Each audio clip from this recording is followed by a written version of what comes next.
प्रधानमंत्री Narendra Modi road show करते हैं। जी हां, यहां पर बहुत कुछ बोलते हैं वो, मगर जब अहम मुद्दों की बात आती है तो उस पर खामोश रहते हैं। यही वजह है कि कांग्रेस जो है वो ऑपरेशन सिंदूर पहलगाम के मुद्दे पर विशेष सत्र की मांग कर रही है। मगर मोदी सरकार क्या कर रही है?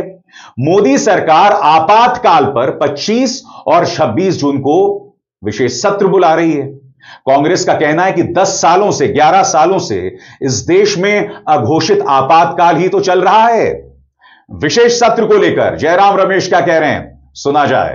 अभी सुनने को आ रहा है कि 25 और 26 जून को, क्योंकि वहां इमरजेंसी की 50वीं वर्षगांठ है, उसके लिए एक विशेष सत्र बुलाया जा सकता है। एक व्यक्ति जो 11 साल से अघोषित इमरजेंसी चला रहे हैं, अनडिक्लेयर्ड इमरजेंसी हमारे देश में 26 मई 2014 से लागू है, वो एक विशेष सत्र बुलाना चाहते हैं। 50 साल पहले क्या हुआ, 50 साल पहले क्या हुआ। तो आज के मुद्दे हैं, आज के मुद्दे, आज के सवाल से ध्यान हटाने के लिए 50वीं वर्षगांठ की बात कर रहे हैं। ठीक है, अगर करना कीजिए। आरएसएस की क्या भूमिका थी, हम उसका पूरा पर्दाफाश लाएंगे, हकीकत जो है पूरा देश के सामने रखेंगे कि इन्होंने क्या क्या कहा था।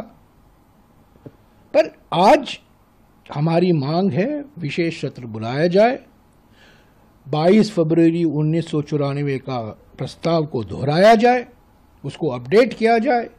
जो नई चुनौतियां आई हैं, खास तौर से चीन और पाकिस्तान के बीच में जो जुगलबंदी है, वही चीन जिसको प्रधानमंत्री ने क्लीन चिट दिया था, ये सब हमारी सामने चुनौतियां हैं। एक सामूहिक संकल्प दिखाएं। कांग्रेस कह रही है कि अब डायलॉग बाजी नहीं चलेगी। प्रधानमंत्री नरेंद्र मोदी ने अपने तेवरों से कई बार चीन को छूट दी है और यहां पर कांग्रेस याद दिला रही है 2020 की, जब गालवान घाटी में संघर्ष हुआ था। आज देश ये सवाल पूछ सकता है कि जब 2020 में गालवान घाटी का संघर्ष हुआ था, जिसमें 20 भारतीय शहीद हुए थे, वो दिन है और आज का दिन प्रधानमंत्री नरेंद्र मोदी के मुंह से चीन शब्द नहीं निकला है।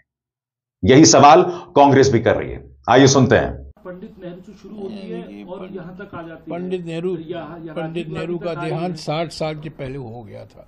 तो पंडित नेहरू इतिहास है, इतिहास में हम नहीं पढ़ना चाहते हैं। हालांकि मैंने उन बयानों का भी खंडन किया है। आज की स्थिति क्या है, आज के सवाल जो है, प्रधानमंत्री ने 19 जून 2020 को चीन को क्लीन चिट दिया था। आज वही चीन पाकिस्तान के साथ कैसे संबंध हैं देखिए, एयरफोर्स को लेकर उनकी क्या भूमिका रही है।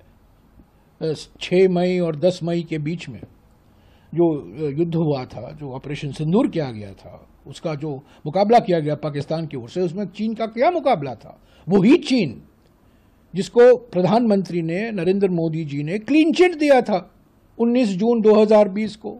वही चीन जिसके साथ हमारा एक रिकॉर्ड ट्रेड डेफिसिट चल रहा है, यानी कि जो हम आयात करते हैं चीन से इतना ज्यादा है हमारे निर्यात की तुलना में, रिकॉर्ड ट्रेड डेफिसिट है, इतने ऊपर के स्थल में कभी नहीं रहा है। वही चीन, उस पर वो चुप्पी नहीं तोड़ते। राष्ट्रपति ट्रंप पर चुप्पी नहीं तोड़ते। सिर्फ ऑपरेशन सिंदूर का श्रेय ले रहे हैं, उसका राजनीतिकरण कर रहे हैं, यहाँ वहाँ रैलियाँ कर रहे हैं, फिल्मी डायलॉग दे रहे हैं, डायलॉग बाजी हो रही है। पर जो असली सवाल है, उपराष्ट्रपति ने भी सवाल उठाए हैं। उन्होंने कहा है विकसित भारत की क्या परिभाषा है, उपराष्ट्रपति ने पूछा है। किसान के मुद्दे को लेकर उपराष्ट्रपति ने अपनी दुख और दर्द, पीड़ा जताई, सवाल उठाए हैं, उस पर भी चुप हैं। ठीक है, कांग्रेस पार्टी के सवाल का नजरअंदाज कीजिए, पर अपने ही उपराष्ट्रपति के सवाल का नजरअंदाज क्यों कर रहे हैं?